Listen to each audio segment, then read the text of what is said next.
जंगल के राजा कहे जाने वाले शेर कितने ज्यादा शातिर शिकारी होते हैं ये किसी से छिपा नहीं है। और अगर ये जानवर किसी के पीछे पड़ जाए तो सिर्फ अकेले उस जानवर को ही नहीं बल्कि उस जानवर की पूरी प्रजाति का ही विनाश कर देते हैं। इसका जीता जागता उदाहरण है चीता। इन जानवरों पर लायंस ने इतने ज्यादा हमले किए हैं कि आज चीता विलुप्त होने की कगार पर पहुंच गए हैं। पर सवाल ये उठता है कि आखिर शेर सिर्फ इन जानवरों के पीछे ही हाथ धोकर क्यों पड़े रहते हैं। आज के इस वीडियो में हम यही जानने की कोशिश करेंगे। जंगल में वही जानवर जिंदा रह पाता है जिसके पास तेज रफ्तार हो, क्योंकि अगर कोई जानवर तेज रफ्तार से नहीं भाग सकता तो वो ना तो शिकार का पीछा करके उस पर हमला कर सकता है और ना ही किसी खतरनाक जंगली जानवर के पीछा किए जाने पर वो खुद की जान बचा सकता है। दूसरे शब्दों में कहे तो पेट भरने और जान बचाने के लिए किसी भी जानवर की रफ्तार बहुत महत्वपूर्ण किरदार अदा करती है। यही वजह है कि एक बड़ा जानवर कितना ही ताकतवर क्यों ना हो पर किसी नन्हे शिकार से आमना सामना होने पर मुंह की खाता है या फिर अक्सर शिकार बच निकलता है।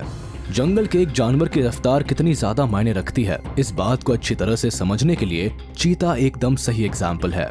ये जानवर एक शिकार का पीछा करते वक्त 110 से लेकर 130 किलोमीटर पर आवर की तेज रफ्तार से भाग सकता है। एक तरफ दूसरे जंगली जानवर तेज रफ्तार से भागने वाले जानवरों का पीछा करने से बचते हैं।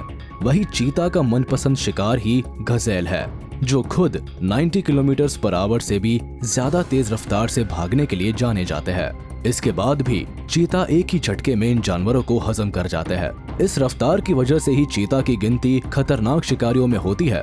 अगर आप इन जानवरों को अभी भी हल्के में ले रहे हैं तो बता दें कि चीता असल में एक शेर या कैट फैमिली के दूसरे सदस्यों से बेहतर शिकारी माने जाते हैं। यही नहीं, हायना जो कि झुंड में शिकार करने के लिए जाने जाते हैं, चीता को उनसे भी ज्यादा खतरनाक शिकारी माना जाता है। एक शिकार का पीछा करते वक्त शेर या लकड़बग्घे से चूक हो सकती है पर चीता अगर एक बार किसी शिकार के पीछे पड़ गया तो उसको अपने मजबूत जबड़ों में दबोचकर ही चैन लेता है। पर सोचने वाली बात है कि एक तरफ कैट फैमिली के दूसरे मेंबर्स हैं जो मुश्किल से 80 किलोमीटर पर आवर की रफ्तार से भाग पाते हैं। वही चीता में ऐसा क्या खास है जो ये जानवर इतनी तेज रफ्तार से भाग सकता है?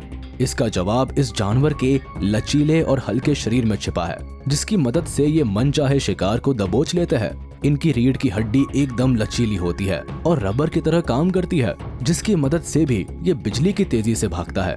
एक तरफ चीता है जिसका वजन 21 से 70 किलो के करीब रहता है, वही दूसरी ओर शेर का वजन चीते से करीब 2 गुना होता है और इनका शरीर भी काफी ज्यादा बड़ा होता है। इस वजह से शेर या कैट फैमिली का कोई भी दूसरा सदस्य शिकार के मामले में हमेशा पीछे रहता है। इन आंकड़ों के बारे में सुनकर अगर आपको ऐसा लग रहा है कि भाई असल मायने में जंगल के राजा तो चीता है तो आप गलत है, क्योंकि इतनी ज्यादा फुर्ती और रफ्तार के बावजूद भी लायन वो कैट फैमिली के दूसरे सदस्य आए दिन चीता पर हमला करते हैं। लायन अटैक्स चीता।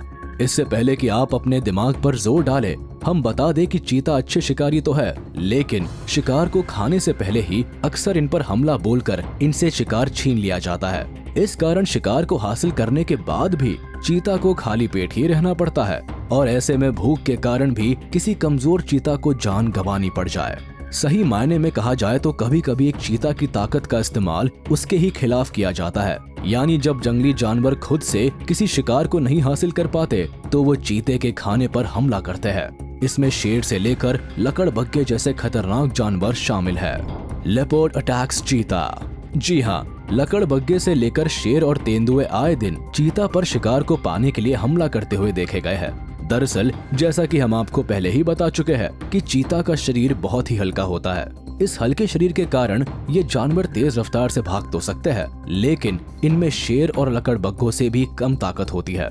ऐसे में इन जानवरों को शिकार को बचाने के लिए जंगली जानवरों से लड़ना पड़ता है और इसी वजह से चीता की जब भी खतरनाक जानवरों से लड़ाई होती है तो उन्हें मुंह की खानी पड़ती है। यही वजह है कि शेर के साथ साथ दूसरे जंगली जानवर आए दिन चीता की जान के दुश्मन बनते जा रहे हैं। डियर अटैक्स चीता। एक चीता कितना कमजोर हो सकता है, आप इस बात का अंदाजा इसी से लगा सकते हैं कि इन जानवरों को बड़े सींग वाले हिरणों से भी हारते हुए देखा गया है। यहाँ तक कि कैट फैमिली के दूसरे मेंबर्स जहाँ आए दिन मौका मिलते ही इंसानों पर हमला करते हुए देखे जाते हैं, वही इन खूबसूरत जानवरों का इतिहास बताता है कि चीता ने आज तक कभी भी किसी भी इंसान पर हमला करने तक की कोशिश नहीं की। हमें पता है कि यहाँ आंकड़ा सुनकर आपको भी अपने कान पर यकीन नहीं हो रहा होगा, पर ये सच है। इसके बावजूद भी इन जानवरों को देखते ही लोग इनको मारकर अपनी बहादुरी दिखाने का कोई भी मौका नहीं चूकते, जो सच में बहुत ही शर्मनाक है। लेकिन इसमें पूरी तरह से लोगों को भी दोष नहीं दिया जा सकता। ऐसा इसलिए क्योंकि अपने पालतू जानवरों के बचाव के लिए और छोटे बच्चों की सुरक्षा के लिए लोग असहज हो ही जाते हैं। ऐसे में वो अपने परिवार की सुरक्षा के लिए इन जानवरों पर हमला बोल देते हैं। लोगों के द्वारा इन जानवरों पर हमला किए जाने का एक कारण ये भी है कि अक्सर चीते को तेंदुआ समझने की भूल की जाती है। इस वजह से भी इन जानवरों को लोगों के डर व गुस्से का सामना करना पड़ता है। डिफरेंस बिटवीन लेपर्ड एंड चीता। वैसे ये दोनों ही जानवर दिखने में एक से लग सकते हैं, पर अगर इनके बीच आसानी से अंतर देखा जा सकता है। एक तेंदुआ यानी लेपर्ड 37 से लेकर 90 किलो के करीब भारी हो सकता है। भारी वजन के साथ साथ इनका शरीर भी बड़ा होता है, जो आकार में 17.5 इंच से लेकर 30.5 इंच के करीब बढ़ सकता है। इसके अलावा इनकी बॉडी इतनी गठीली नहीं होती। वहीं दूसरी ओर एक तेंदुए की तुलना में चीते का शरीर हल्का होता है। एक चीता 26 से 33 इंच के करीब बढ़ सकता है और इनकी बॉडी बहुत ही ज्यादा गठीली होती है। इसके सिवा एक तेंदुए का मुंह चीता की तुलना में काफी बड़े आकार का होता है और एक लेपर्ड के शरीर पर पाए जाने वाले धब्बे जहां बड़े आकार के होते हैं, वहीं चीता के शरीर पर पाए जाने वाले धब्बे काफी छोटे आकार के होते हैं।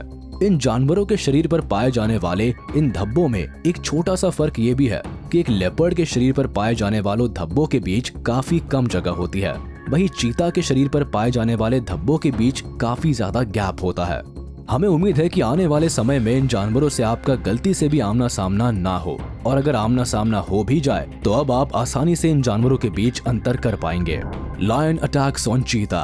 खैर, अभी तक बताए गए सभी खतरों का सामना करने के अलावा अभी हाल फिलहाल में अफ्रीका से भी एक उड़ती उड़ती खबर आई कि वहाँ भी शेर अपनी ताकत का इस्तेमाल करके चीता पर हावी हो रहे हैं, और शेरों के द्वारा किए गए हमलों के चलते ही अफ्रीका में भी चीता की तादाद में भारी गिरावट देखी गई है। इसी वजह से वहाँ की सरकार ने अफ्रीका में मौजूद करीब करीब हर चीते को दूसरे देश में ले जाकर पालने का मन बनाया है। ऐसे में इन जानवरों को विलुप्त होने से बचाया जा सके। वैसे चीता के विलुप्त होने का एक बड़ा कारण ये भी है कि ये जानवर 17 से 20 महीनों के गैप में बच्चों को जन्म देते हैं। बता दे कि मीटिंग के बाद करीब 3 महीनों तक एक माँ बच्चों को अपनी कोख में रखती है।